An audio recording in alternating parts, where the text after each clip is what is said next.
بسم اللہ الرحمن الرحیم لا حول ولا قوة الا باللہ حسبنا اللہ ونعم الوکیل یا حی یا قیوم برحمتک استغیث اللہم صلی علی محمد وعلی آل محمد واصحاب محمد وازواج محمد وامت محمد الی یوم الدین اشہد ان لا الہ الا اللہ۔ آج ایک قسم جامع مبارکہ امارات کے اندر اور پاکستان کے اندر بھی جامع مبارکہ، اس کی مناسبت سے میں نے یہ چیز مناسب سمجھی کہ پاکستان اور انڈیا سے کافی زیادہ لوگ میری کانٹیکٹ لسٹ کے اندر ان کو جو ہے نا میں ایک میسج کنوے کر دوں جس کے اندر میں یہ بات بتاؤں کہ شہادت علیہ السلام کس طرح سے ہوئی ہے۔ اب اس چیز کا حوالہ جو ہے نا امام علیہ السلام کی شہادت کا میں آپ کو تاریخ کی کتب سے اور اہل تشریح کی کتب سے جو ہے نا اس چیز کو بتاتا ہوں کہ کس طرح سے جو ہے نا اس چیز کی امام علیہ السلام کو شہید کیا گیا۔ ٹھیک ہے، سب سے پہلے اگر دیکھا جائے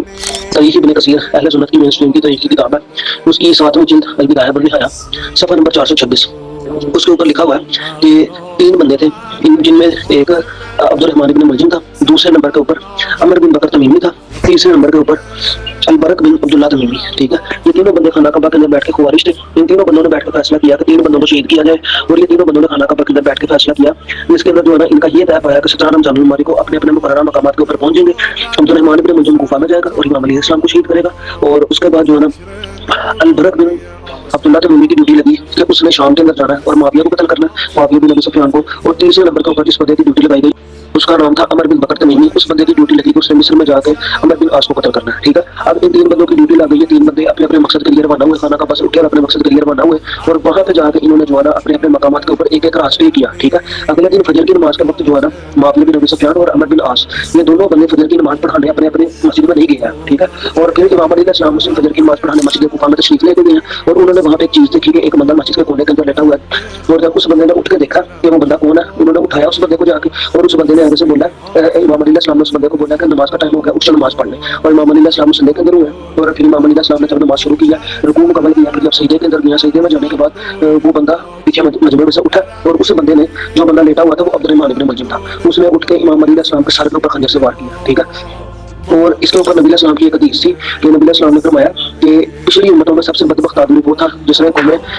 حضرت صالح کی اونٹنی کو قتل کیا تھا، اور میری امت کے اندر سب سے بدبخت آدمی وہ ہوگا علی جو تمہیں قتل کرے گا۔ ٹھیک ہے، اب یہاں سے ثابت ہوتا ہے کہ جو عبد الرحمن بن ملجم تھا وہ مسلمان ہی تھا۔ ٹھیک ہے، جس نے امام علیہ السلام کو شہید کیا وہ مسلمان ہی تھا۔ ٹھیک ہے، کیونکہ نبی علیہ السلام کی حدیث کلیریفائی کر رہی ہے کہ میری امت میں سے، ٹھیک ہے، یعنی مسلمان تھا، نبی علیہ السلام کا امتی تھا، اس نے جو ہے نا امام علیہ السلام کو قتل کیا، اور اس نے 3 دن سے جو ہے نا اپنا خنجر زہر کے اندر بھی دھو کر رکھا ہوا تھا، اور امام علیہ السلام جب ان کو خنجر لگا اور سارے صاحب جو ہے نا عبد الرحمن بن ملجم کو پکڑ لیا، اور اس کا جو دوسرا ریفرنس ملتا ہے نا وہ تاریخ تبری کے اندر ہمیں ملتا ہے، 30ویں جلد کے اندر صفحہ نمبر 350 اور 351 کے اندر جو ہے نا یہ چیز لکھی ہوئی ہے،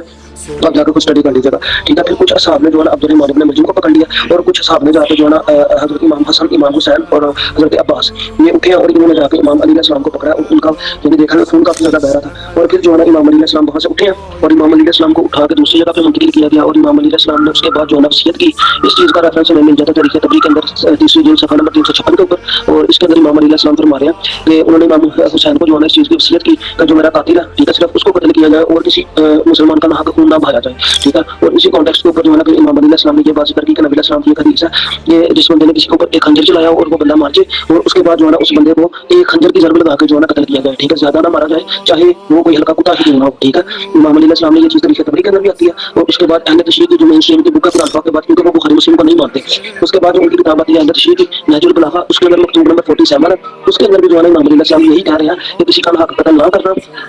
اگر میں اس ضرب سے مر جاتا ہوں تو اس بندے کو بھی ایک ضرب لگا کے ہی قتل کیا جائے، عبد الرحمن بن ملجم کو۔ ٹھیک ہے، اور پھر جو ہے نا عبد الرحمن بن ملجم کو جب پھر عبد الرحمن بن ملجم کو پکڑ کے تفتیش کے لیے پیش کیا گیا، اور اس نے جو ہے نا پھر جو ان کی ڈسکشن ہوئی ہے امام حسن علیہ السلام کے ساتھ، تو عبد الرحمن بن ملجم نے وہاں پہ یہ بات کی تھی کہ مجھے ابھی آپ یہاں سے چھوڑ دیں، میں نے معاویہ کو اور عمرو بن عاص کو بھی قتل کرنا ہے، اور جب میں ان کو قتل کرنے میں کامیاب ہو گیا میں واپس آ کے جو ہے نا اپنا ہاتھ آپ کے ہاتھ میں دے دوں گا، اور جو ہے نا اپنی جان آپ کے حوالے کر دوں گا، آپ مجھے قتل کر دیجیے گا۔ ٹھیک ہے، یا تو پھر میں ان کو قتل کرنے کے مقصد میں کامیاب نہ ہوا تو میں خود مارا جاؤں گا۔ ٹھیک ہے، تو اس چیز کے اوپر جو ہے نا امام صلی اللہ علیہ وسلم نے پیار سے فرمایا کہ میں تمہیں یہاں پہ نہیں چھوڑوں گا، اور امام صلی اللہ علیہ وسلم نے وہاں سے پھر ان کو پکڑا اور پکڑ کے جو ہے نا ایک ضرب سے ہی جو ہے نا اس بندے کو مار دیا، عبد الرحمن بن ملجم کو۔ اس چیز کا حوالہ تاریخ تبری 30ویں جلد صفحہ نمبر 356 کے اوپر لکھا ہوا ہے، اور نہج البلاغہ کے مکتوب نمبر 47 کے اندر یہ چیز لکھی ہوئی ہے۔ باقی میں امید کرتا ہوں کہ آپ لوگوں کو سارے واقعے کی سمجھ لگ گئی ہوگی۔ باقی اللہ تعالیٰ ہم سب کو پڑھنے کی، سمجھنے کی، اس کے اوپر عمل کرنے کی توفیق عطا فرمائے۔ وما علینا الا البلاغ المبین۔